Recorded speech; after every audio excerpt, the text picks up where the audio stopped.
Hi, this is Jill Vanderwood, and today I'm going to give you my fifth video on self-publishing a book. I'm publishing my 15th book. Some of my books have been published with small presses, and a lot of them have been self-published. Now, today I'll be doing about the pros and cons, and the first part will be about the cons, and then next time it'll be about the pros of self-publishing. So one of the things that you need to know about self-publishing is that most people can't do everything themselves. So they end up having to pay somebody. So if you have a publisher and you signed a contract, they will do a lot of that work, most of that work for you. They'll publish the book, they'll format it, they'll edit it, and all of those things will be included.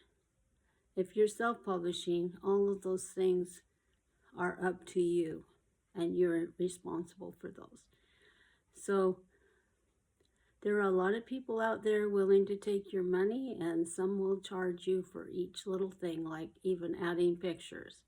I've heard that you could add maybe 4 pictures, and then the rest they would charge you to add.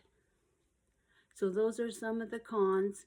And then another thing that's out there is there are a lot of people that don't edit their books. Remember I told you how important it was to edit? Well, they're selling books out there that are not edited, and that gives people a bad name. So I went on Amazon. I like to read children's books because I write for children, and I ordered 2 books. And when they came, I was very excited. The covers were so cute. And the one book I opened up, and there were so many errors in that book. They were using were, W-E-R-E, instead of where. They were using their, T-H-E-R-E, instead of T-H-E-I-R, or T-H-E-Y-R-E.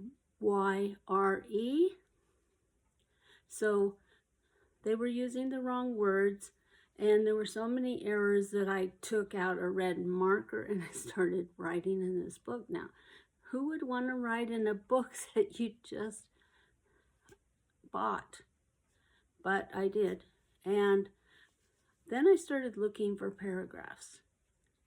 Now, this author had changed characters who were speaking. She had changed scenes and gone to different topics, but she never changed the paragraph. Now, the paragraph that started on page 1 didn't end until page 12. No, I'm wrong. It was chapter 12. She didn't end her paragraph until chapter 12. So that book, I kept it around because I wanted to show it to other authors when I was teaching workshops, but that's the only reason. And I looked to see who her publisher was. Nobody I recognized, and she also had a lot of reviews, and they were all good. So I think maybe family members or friends. But after a while, I noticed that she was starting to get bad reviews. So that's another thing to be cautious about. Now, one of the things that I've dealt with as a self-published author is respect. Now, I've been asked to speak at schools. I've done school assemblies. I've taught workshops for other writers. I even gave a keynote speech, and that was on some self-published books. I've been on TV. I've been in magazines and newspapers for interviews, and I was always treated with respect. But when it came to other authors, that's where the respect stopped sometimes. I had just won the Writer of the Year award from the League of Utah Writers, and I was very excited because there's over 300 people, and they chose me. So I was so excited, and I went to my children's writing group and said that I would like to speak for one of their meetings, and they said no. And I said, why? Because you're not published by one of the top 5 publishers. We can't have you speaking. Now that's where the respect ended.